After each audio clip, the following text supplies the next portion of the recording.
You're not going to be a dictator, are you? I said, no, no, no, other than day one. Donald Trump has successfully moved the Overton window in a way that is as dangerous for the future of democracy in this country as anything else. This is what Vout and Project 2025 wanted.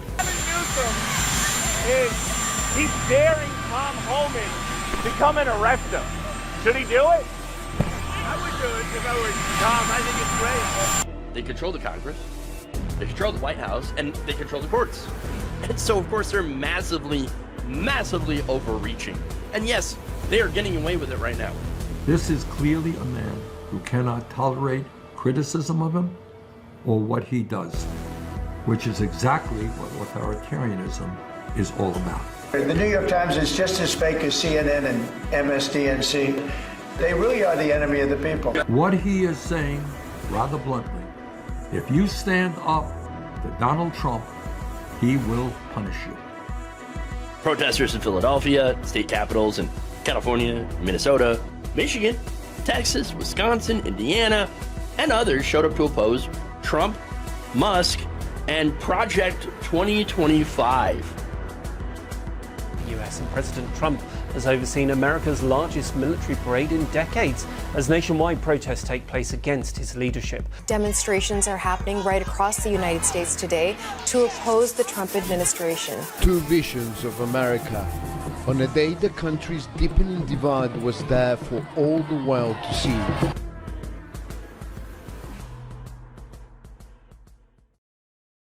Good afternoon, everybody. Welcome to the show. I'm Jeff Waldorf, and you're watching Logically Left. And I've got a great show for you today. I can't say the things I'm going to be talking about are great news, but nonetheless, look, we're going to talk about what the administration is doing when it comes to green cards, for example, for people who are getting married, spouses of U.S. citizens. There's a recent change that I'm going to go over and talk about that. We have ICE that is looking to recruit young people. I kid you not. New recruiting tools for to try to get young people to sign up. We have a DOJ official that was a Capitol rioter. Big surprise. I'm going to tell you all about that and show you video from his trial. We have a MAGA senator that has changed a child rape law for a pretty obvious reason. Okay, I'm not going to spoil it here, but let's just say I don't think you'll be surprised. And then Trump is considering endorsing Andrew Cuomo. So we got an unholy alliance here that is building up between Andrew Cuomo and President Donald Trump, all in an effort to try to stop Zohran Mamdani. So, man, that is an exciting story. All that stuff and more here on the show. Please like and share the stream if you haven't already. It's important to do so. Also, consider becoming a member or a patron over on patreon.com/JeffWaldorf. Or, of course, on our YouTube page, like Bethia Richter, for thank you for signing up to become a member by hitting the join button below. With that said, I'm going to dive into these stories. Let's start out with Trump ripping apart families. Oh, lovely.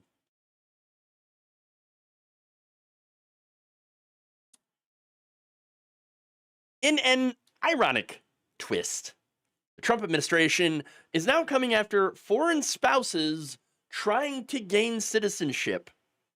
A new policy allows federal immigration authorities to initiate removal proceedings for immigrants without legal status who seek lawful permanent residency through a spouse or other family members. On Monday, a new guidance issued by the U.S. Citizenship and Immigration Services, USCIS, warned that family-based petition accords no immigration status, nor does it bar removal. Policy is effective immediately and also applies to applicants with pending requests, according to NBC News. So this is a huge change to family-based visa and green card petitions that have long been a key legal pathway for residence or residency for immigrants. Normally, a U.S. citizen or green card holder, all they would have to do would be to sponsor the applicant. And there you go. And that's a pathway to residency. But no longer. No longer. And it's not like we didn't see any of this coming. Trump repeatedly criticized family-based immigration as chain migration. He doesn't like chain migration, despite the fact that Melania Trump had used the very same program for her own parents back in 2018. Because, of course. Maybe that's, hey, you know what? Maybe that's the reason. Maybe Donald Trump hates his in-laws, okay, and wants to get rid of them. I don't know. U.S. CIS alert announcing the policy said this, quote, fraudulent, frivolous, or otherwise non-meritorious, so they're kind of giving that one away right there. Basically, what they consider to be meritorious is you giving them money. That's it. That's the only requirement now. Can you pay us? And then we'll let you become a citizen. Anyway, non-meritorious family-based immigrant visa petitions erode confidence in family-based pathway to lawful permanent residence status and undermine family unity in the United States. How? No, what they're doing, they are literally ripping families apart, preventing people from getting married and becoming citizens that way. I mean, that's insane. And it's ironic, too, because, again, you have a lot of people, MAGA people included, they have used family-based migration to bring their spouses over and then allow them to become U.S. citizens. So, well, I guess can't do that anymore. Can't go the Melania route, okay?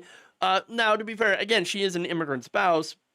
She first came to the U.S. in 1996 on a tourist visa, then got a series of working visas. Then she obtained a green card for immigrants with extraordinary ability. I don't know what ability that is. And, quote, sustained national and international acclaim after beginning to date Donald Trump. Oh, okay. Now, the visa that she got was the Einstein visa. Does anybody actually really believe that she deserved the Einstein visa? She was a model dating a rich guy. That's really it. But that's all it took. But you know what? I was fine with that before. Okay, I was okay with her being here. But not anymore. Because in classic Republican fashion, Trump, the administration, is pulling up the ladder behind Melania and her parents, leaving the 2.9 million immigrants seeking the I-130 petitions hanging. Yeah, that petition is the first step in obtaining a green card through a spouse or family, according to an NBC News analysis of the U.S. CIS data, which means those people who are doing this the right way. Remember, they're arguing, why don't these immigrants just come and do it the right way? I would be totally fine with immigration if they just do it the right way, but they're doing it the wrong way. Really? Well, these people are doing it the right way. And guess what? This administration is taking that way away. Look, here's the thing. These people are now open for deportation through no fault of their own. You want to know why?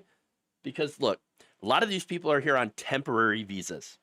If your visa expires while you are waiting for the government to get to your green card application, which can take months or years, they currently have a backlog of about 11.3 million cases. A backlog. If they don't get to it in time, you know what? You're at risk of being arrested, detained, and deported. That's the reality of the situation. The pro-family Republican Party is literally preventing people from having families, ripping them apart, deporting spouses. I guess they only care about certain kinds of families. You know what I'm talking about. The Republican Party's racist. Just like they only care about certain kinds of babies. Pro-life my ass. Here's the other thing. Since this opens up millions of people, about 2.9 million specifically, okay, to being deported when their visas lapse. You know what that's going to do? That's going to do a lot to pump up ICE's numbers, their deportation numbers, which is what they are desperate to do, by the way. Their numbers are not good. About 990 people a day have been deported. That's far short of their quota of 3,000 people deported a day. And look, this is part of that. And you know, another part of that is DHS that was just caught trying to deport dead people. I kid you not, dead people. In one of the cases, Los Angeles attorney Patricia Corrales said the government had moved to reopen the files of a construction worker, Hilario Romero Arcenega, whose deportation case was closed 7 years ago after he qualified for a crime victim visa. Romero Arcenega died 6 months before DHS filed this motion. That's right. They're trying to deport dead people. Immigration attorneys say that the Nome-led agency's Office of Principal Legal Advisor has inundated the courts with nearly identical motions to revive cases for dead people, often without checking whether or not the individuals are alive, have obtained legal status, or were still even in the United States. Some of the original attorneys for these cases are also no longer alive.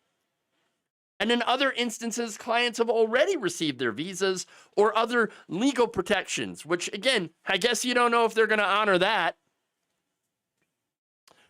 Maria Caravetta, who's been hit with 30 of these motions since June, said this, quote, "It's bad faith doing it like that." Well, yes, especially since each of these cases requires a response within 10 days. So 10 days. Bad faith doesn't even cover it. They know exactly what they're doing. They know what they're doing. And what is that? What are they doing? They are pumping up the numbers for Stephen Miller. That's what they're doing. That's what they're doing. Okay, this is not about following the law. This is not about ensuring safety. This is about numbers for Nazis. That's it. Numbers for Nazis. And you got Chief Nazi Stephen Miller out there trying to ensure that he has as many deportation numbers as he can get. You know why? Because his overall goal here is for the United States to be a white ethno state. If you don't think that that's the goal, then you're not paying attention. Or maybe you're just trying to distract people and lie, which wouldn't be a surprise. Wouldn't be a surprise at all. But this is how they're going to try to make this country into a whites-only ethno state. The evidence is right here. It is right in front of your eyes if you pay enough attention to see it.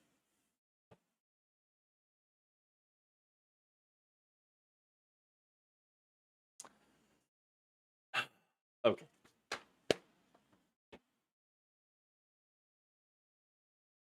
Obama had bigger numbers. He's, you know what? Yeah, that's part of the problem too, right? Obama has always had bigger things than Donald Trump. Obama. I'm not saying anything, except I'm saying, Tallywhacker. A little bit of envy going on here. Obama envy. And again, this is me, who's a critic of Obama, okay, saying that. Because it's so goddamn obvious. So completely obvious and sad and pathetic. Okay. So great for pointing that out. All right. Moving on here. Let's go to the fast recruitment drive. Oh boy.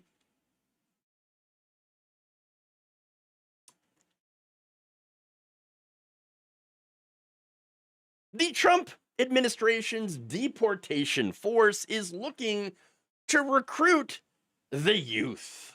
That's right.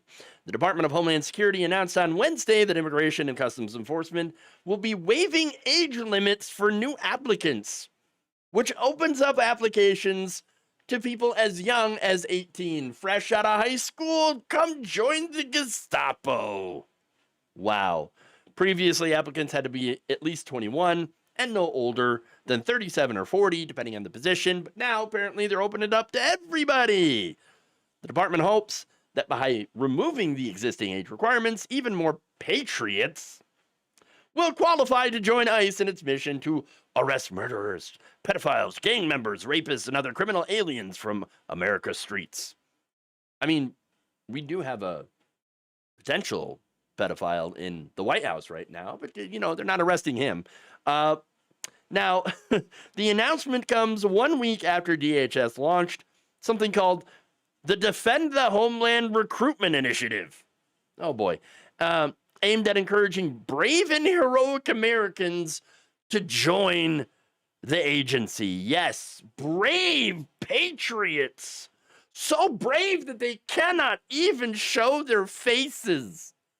So brave that it takes a team of ICE agents to arrest a pregnant woman. No! No! You're not kidding, huh? No! No, Mommy! No! No! Okay. No, no, no! No!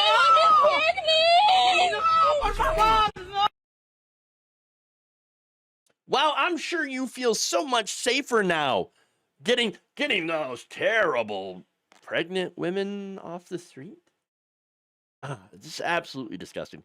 Now, Kristi Noem, otherwise known as Ice Barbie or Puppy Killer, said of the initiative in a statement, quote, "Your country is calling you to serve at ICE. In the wake of the Biden administration's failed immigration policies, your country needs dedicated men and women of ICE to get the worst of the worst criminals out of our country. This is a defining moment of our nation's history. Your skills, your experience, and your courage have never been more essential. Together, we must defend the homeland." I feel like I'm reading something out of a history book about the Nazis. She then, of course, went on to Fox News and said of the recruitment drive that it's been very successful. Our recruitment efforts to hire 10,000 new ICE officers has been extremely successful. Lawrence, as of today, we have over 80,000 applicants for those 10,000 positions already. People and patriots across this country that say, we want to join, we want to help and be a part of this effort. It's overwhelming to see the amount of response and support that our ICE officers have gotten and people who want to join their ranks. So, even if I believe that number, which I don't, what are the odds that the vast majority of the applicants here would not pass the physical portion? I wonder if they're going to end up having to relax that in order to get members of Meal Team 6 to sign up. That said, look, of course, yeah, they're probably going to get some takers, and, you know, they got a lot of money now to spend, and so they're going to get people to sign up, of course. I mean, look, they are dangling a $50,000 signing bonus, student loan forgiveness, and enhanced retirement benefits in front of people. So what they're doing basically is to prey on desperate people facing a lot of debt and using those desperate people to then attack other desperate people. Yeah, this is class warfare. This is an element of that. I mean, they've already taken away student loan forgiveness from a bunch of groups, many people, so that they could specifically use that to entice people to become part of their Gestapo. It's absolutely sickening. It's disgusting. And again, there's more. Here, I'm going to show you a post here from the Homeland Security X account. There you go. That's the poster here. Yes, that's a real poster. That is a real image. And in the post on social media, it said, "We're taking father/son bonding to a whole new level." I'm not going to go there. Okay. Some people have. Look, they even recruited Dean Cain, right? Former Superman, saying they need your help. We need your help to protect our homeland for families. Who would have imagined ever that Superman would turn into Bizarro Superman? But then again, we live in bizarro worlds, so I guess that tracks. How successful do you think they're going to be, though, at this recruitment drive? I mean, look, considering how unpopular ICE is currently, probably not as successful as they hope, although I'm sure they will see signups. Now, why do I say that?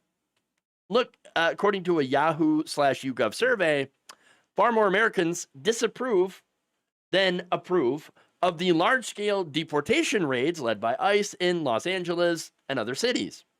For example, among Latino Americans who voted for Trump last November in record numbers, the gap is about 62% disapproval to 19% approval. Independents disapprove, 57%. Only 32% approve of Trump's ICE raids by a wide margin.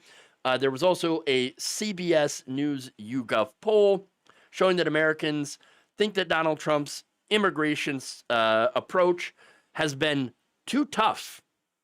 Yes, too tough. There's the polling on that. And so another YouGov poll conducted in June found that 52% of younger Americans, who they're targeting right now by lowering the age, okay, because Republicans love to lower the age of things. Ever notice that? I mean, hey, they're the party of child marriage. I'm just saying. But yeah, 52% of younger Americans were more likely to disapprove of Trump's deportation policies. So the odds are good that younger people, they're just not going to be lining up to join the Trump Gestapo. Shocker. Except, not exactly.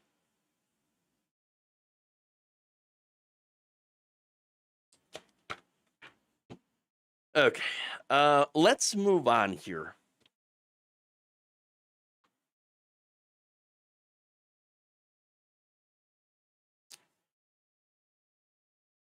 Oh boy. Watch as this instantly backfires.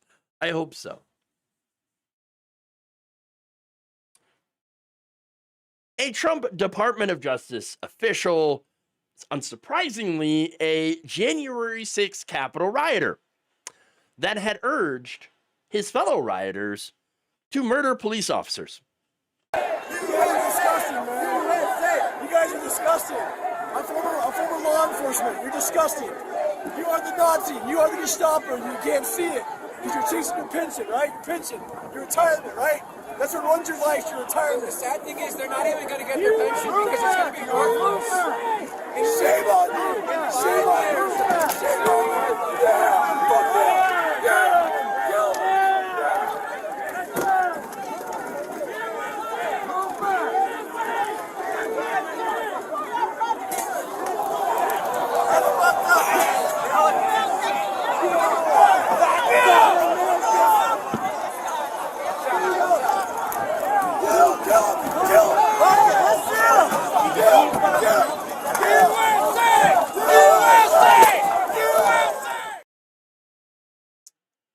How ironic that the guy who was actually the Gestapo and a Nazi would, accuse other people of doing so, of being one of those groups.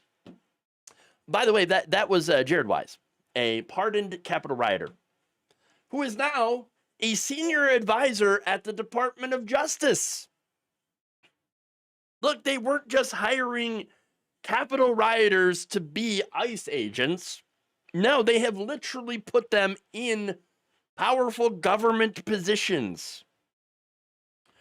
The overthrow that they planned on January 6th has been more successful than they could ever imagine with these people now in power. NPR had obtained that police body cam footage, which hadn't been previously published, okay, but was used as an exhibit in Wise's trial. NPR also obtained transcript of Wise's testimony in which he acknowledges that, yes, he repeatedly yelled, "Kill him," as police officers were being attacked. Wise had also admitted to entering the Capitol through a door that was forced open, even though he didn't personally attack police officers. He did egg them on. He exited about 10 minutes later through a broken window, according to charging documents.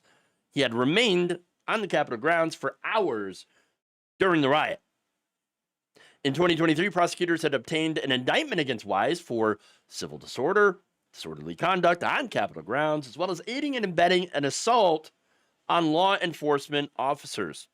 During his trial, he admitted to saying those things and said this, quote, "Those are terrible things to say. Of course, I shouldn't say those things. I think it was careless. I think I was careless. You know, you were, that's definitely careless because you actually admitted to what you really thought." And then said, "I think I was careless and used like terrible words when I was angry. Ah, yes. I was so mad that they wouldn't just hand over the presidency to Donald Trump. I was so mad that we live in a democracy and my favorite candidate couldn't get put back into power. That because he lost. I'm so mad. But I shouldn't have said those things. I shouldn't have said to kill those police officers." Right.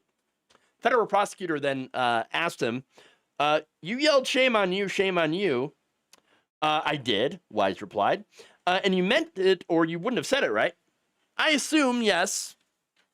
"And you meant kill him, kill him, kill him, get him, right?" "No," he said. I think that was just an angry reaction." "Oh, okay. So you meant it for 10 seconds before, and then all of a sudden, you didn't mean it, right?"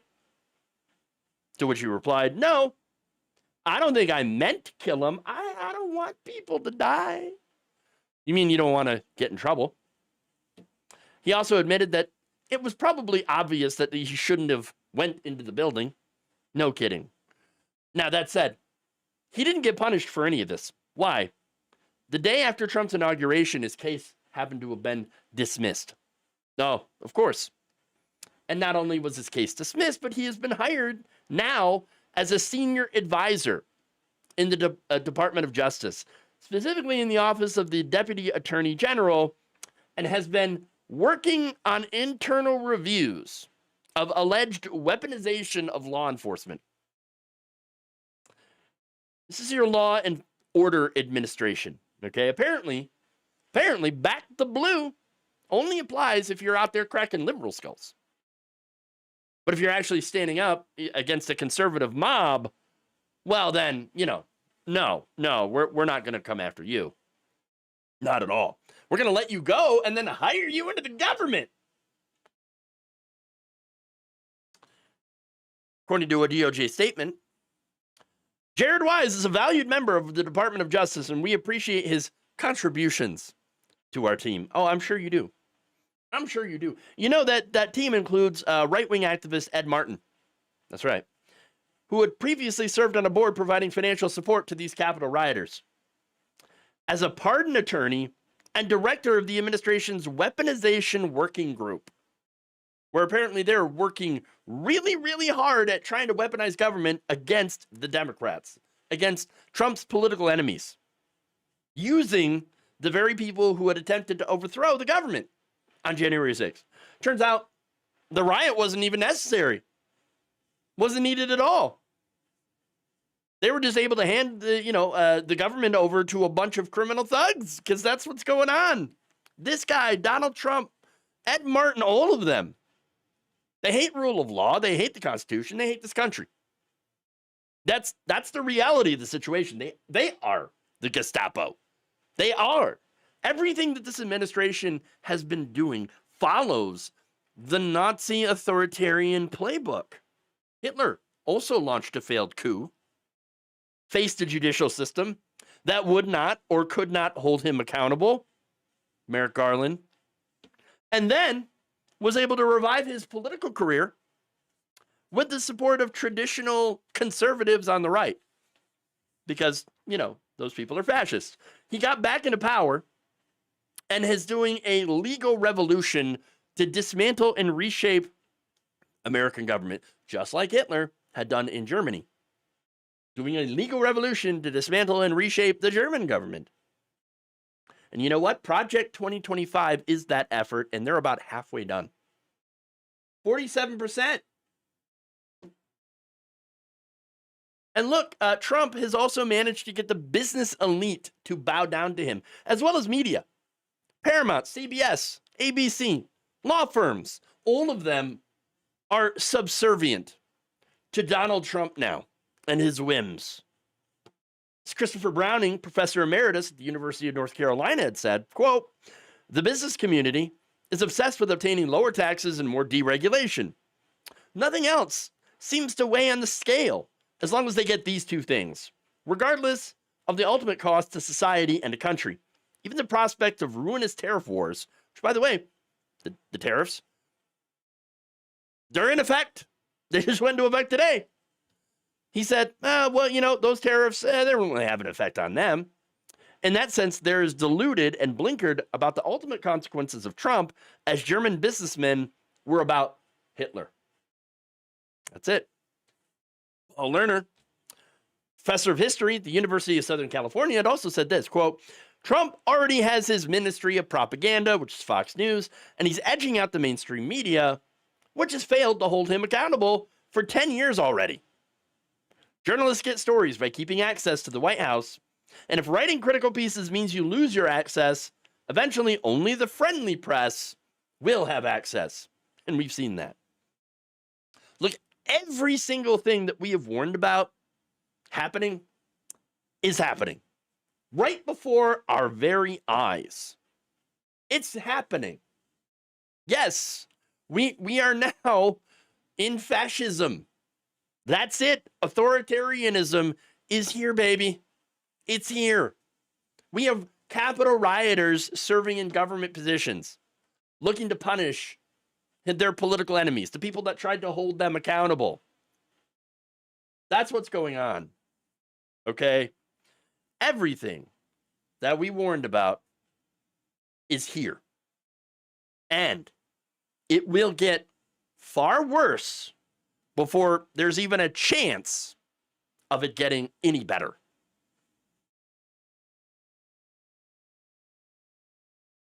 Not tariffs, call them import taxes. I feel like it's like I shouldn't have to do that because people should know what tariffs are. But I get it. I get what you're saying, though. Yes, they are import taxes. It's exactly what they are. And I guess one of the reasons that we have to do that, and that I should probably start doing that in the future, every time I talk about tariffs, is because nobody seems to understand what tariffs actually are. And that's really a consequence of our poor education system, as well as the subservient media that I just mentioned in that previous story. So, yeah, I will probably work on doing that.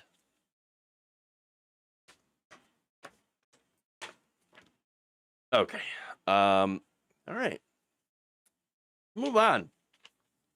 Oh boy, do we have some worse stuff for you. Okay.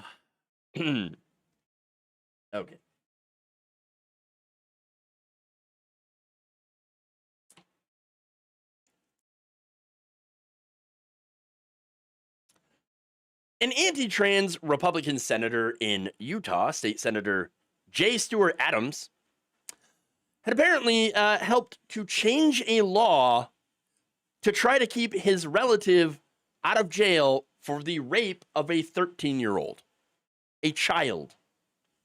Now, Adams, of course, swears now that he neither requested nor helped draft the 2024 law that aided his relative but did ask for the relative's rape charges to be reconsidered in light of the new law. And guess what? He got his wish.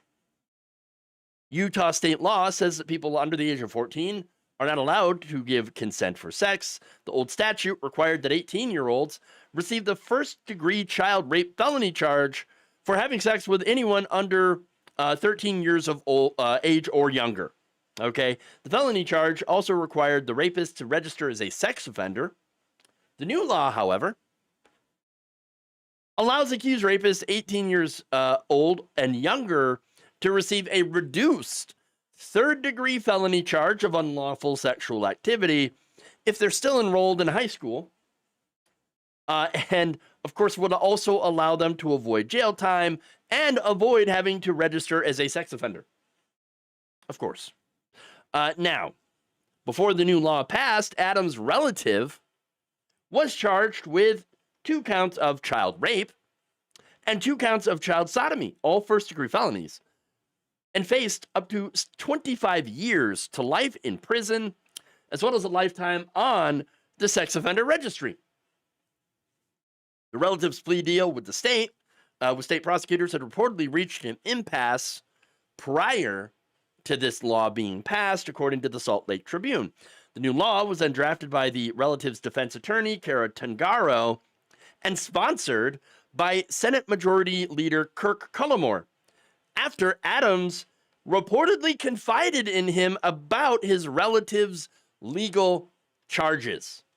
So this guy has a meeting with the Senate Majority Leader and talks about, oh man, you know, my relative is facing some really bad charges, but don't worry, there's this bill, right?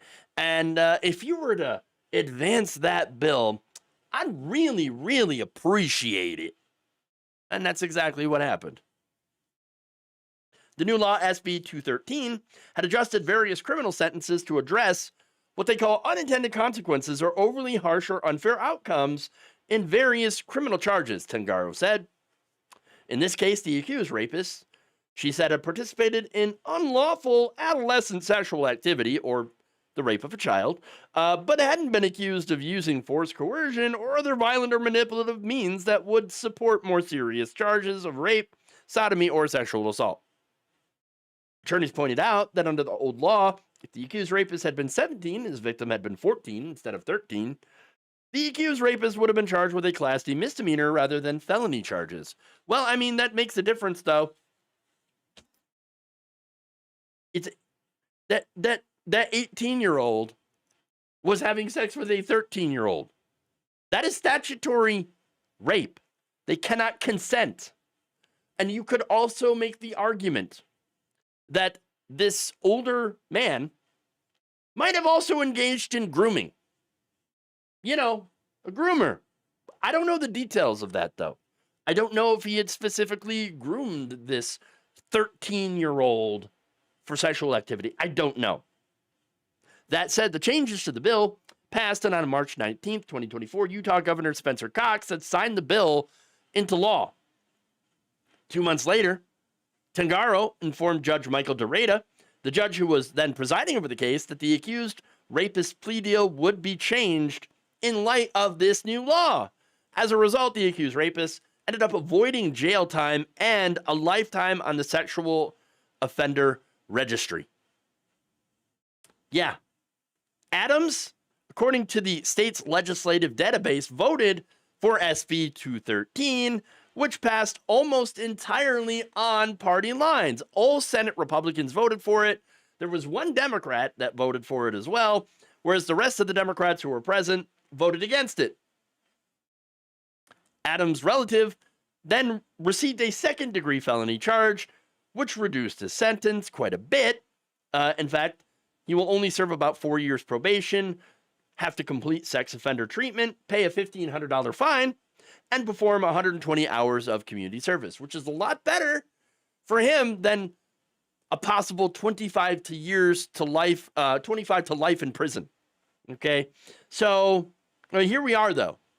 Republicans clearly not protecting women and girls from predators. In fact, they're actually doing more to protect the predators from harsh sentences. which tracks completely. Now, how does the victim feel about this? Well, according to the unnamed victim's mother, she believes that the legal process has failed them. The mother said that the sexual abuse has made her child, an 8th grade student, more withdrawn, more careful, and less interested in being around her friends. Okay? The mother and child feel really defeated through this entire process, said the victim's attorney, Tamara Basquez. She told the judge presiding over the case following the lighter sentencing for the accused child rapist. Quote, she feels like there's no protection for the innocence of her child and that there's a disregard for how it has really affected them. They feel that there hasn't been adequate consequences for any of the underlying conduct. The legal sentencing change was out of nowhere. I felt like I was punched in the gut. I feel like a law is the law, regardless of who you are. But that wasn't what was going on here. I feel like the 18-year-old just got special treatment, and nobody was going to say anything about it. Well, that's because that person, that predator, who happened to be a relative of a very powerful state congressman, one who, funny enough, had joined in with other Republicans to attack transgender people. That's right. Several months after voting for SB 213, Adams and other Utah state Republican leaders had issued a statement claiming that they were very, very concerned about the safety of women and girls in the context of transgender sports. Oh, of course, here we go. Transgender sports. Again, the gateway that predators are using to attack transgender people, while at the same time protecting actual predators. Of course. They said female athletes deserve the right to a safe playing field, fair competition, and equal opportunity. Institutions across the nation have failed to take action, thereby undermining vital protections and putting female athletes at risk. Bro, you do not care about athletes or protecting women and girls. Specifically, the Republican Party is currently protecting pedophiles. That is the reality here. Okay? Remember, this is the party that promotes child marriage. They constantly talk about how teen girls should get married young. That's right. They should really be focused on getting a husband instead of, going and getting an education. Oh, no, we don't like that. No, don't get an education. Your only education is how to please your husband. That's right. You should get married young and have babies. The 15 and 16-year-olds, that's when they're the most fertile. So that's when they should get married. But this is the same party that looks at any woman past the age of 30 and calls them useless and washed up. Seriously, how the hell can anyone not see that the current Republican Party is the pedo protection party? That's what they are. All this crap about, we got to go after the groomers and the pedophiles. All that was just projection to go after the transgender community. That's it. It ain't trans people or drag queens that are grooming the kids or protecting the pedophiles. No, it's Republicans.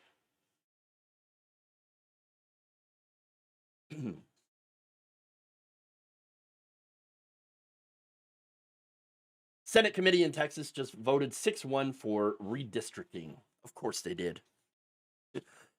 Yeah, you know what? In order to win, they got to cheat. That's their MO. All right. I got one more story for y'all, and we're going to switch over to New York politics. Uh-oh.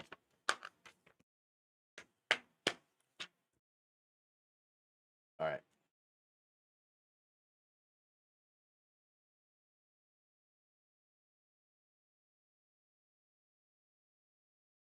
It looks like President Donald Trump is looking to insert himself into the middle of the New York City mayoral election.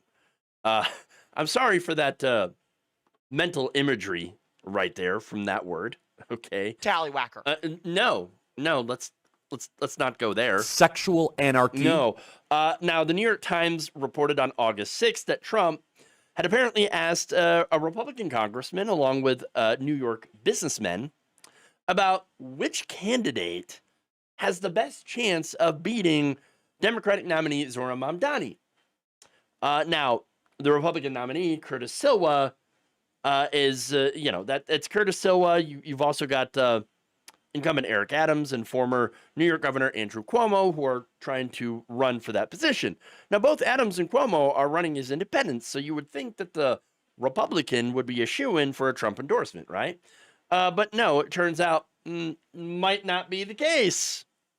The New York Times reports that pollster Mark Penn and former New York City Council President Andrew Stein have both advised Trump that he should back Andrew Cuomo.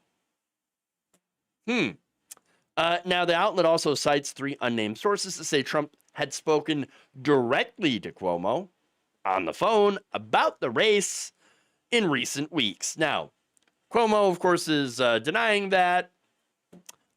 His spokesman, Rich Azzopardi, told the Times that former governor has not spoken to Trump in a while. As far as I know, they have not discussed this race. Oh, as far as you know. Oh, okay. Really? Yeah, that's a nice non-denial denial. Okay. Look, I'm pretty sure they did have a conversation because Donald Trump and the establishment, all the owner donors, are deathly afraid of Zohran Mamdani. So, yes, I would expect an evil alliance here. I mean, it's not exactly difficult to imagine them getting together to try to go after Mamdani, to stop him from becoming governor. Now, that said, upon learning this, Mamdani put out this video on social media. I would be remiss if I did not directly address some of the news that we saw come out just a few hours ago, which is that the president of this country, Donald Trump, has been coordinating with Andrew Cuomo in direct conversation with the former governor. It is Trump billionaires who have been opposing our campaign's vision for a city that New Yorkers can afford. It is Donald Trump himself who has been directly conspiring with candidates who have decided to give up the people that they are supposed to protect in lieu of securing power through the assistance of that same administration in Washington, D.C. This should be a race about addressing the questions of who will make the city affordable, who will ensure that each and every New Yorker is safe, who will bring our city forward, not an audition for the best jester for Donald Trump and his billionaire supporters. Whatever Donald Trump seeks to do to influence the outcome of this election, I have more faith in New Yorkers themselves, who have shown, whether it be in the previous presidential election or whether it be through this primary race, that they do not want to support our current president's vision of a New York City that is ripping immigrants from their homes, that is detaining New Yorkers on the basis of political expression, that in fact what they want is someone who can stand up to an authoritarian administration and to the billionaires that gave us that administration. Look, as usual, Mamdani putting out fire videos, okay? He's such an incredibly natural speaker. He's really good at what he's doing. And look, there you go, though. The fact that there are so many Democrats out there in the establishment that are refusing to endorse this man and actually throwing their support behind Cuomo, it shows you that all they do care about is appeasing the donor class rather than actually serving working class New Yorkers. I mean, they're desperate and absolutely scared. Look, at the end of the day, though, the business community understand that they always bend towards fascism. Why? Because they always get tax cuts and deregulation and don't really care about anything else. So, like, the other thing that makes this very likely to be true is the fact that Cuomo is actually currently part of a legal team that is defending Benjamin Netanyahu against the ICC's charges of war crimes in Gaza. The International Criminal Court is going after Netanyahu for what he's been doing to the Palestinian people, okay, in Gaza. That team, by the way, was assembled by Alan Dershowitz, an associate of Jeffrey Epstein. And like Donald Trump, of course, Cuomo also happens to be a sex pest who is currently beholden to the right-wing government of Israel. Billionaire predators of a feather stick together. And they're doing so to try to stop the left-wing brown guy. I know that Cuomo has come out and he's like, I am going to oppose Donald Trump on his Medicaid cuts and all that stuff, right? He's picking the easy issues, right? And it's probably going to only put up token resistance to some of the things that Donald Trump would do if he becomes mayor again, okay? But look, here's the thing, okay? They're really trying to stop Mamdani because Mamdani actually has better politics, better policy that he wants to do that would actually help regular people. Look, and it's not just Andrew Cuomo, by the way. His brother, Chris Cuomo, guess what he's been doing? Also attacking progressives. In fact, he had recently been busted passing off a deep fake video of AOC as real. Oops.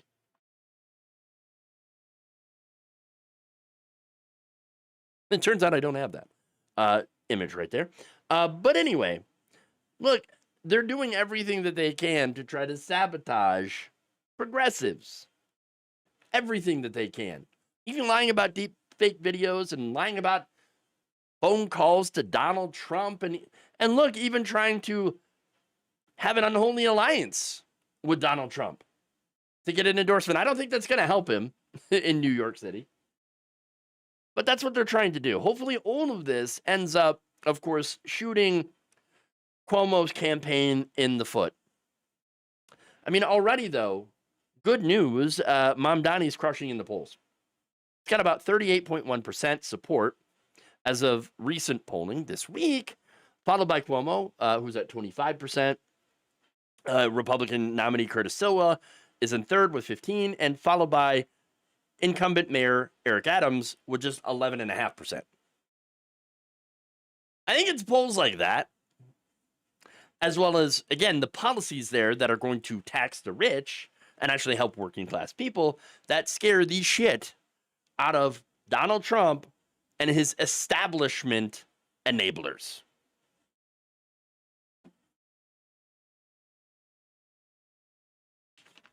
And there you go.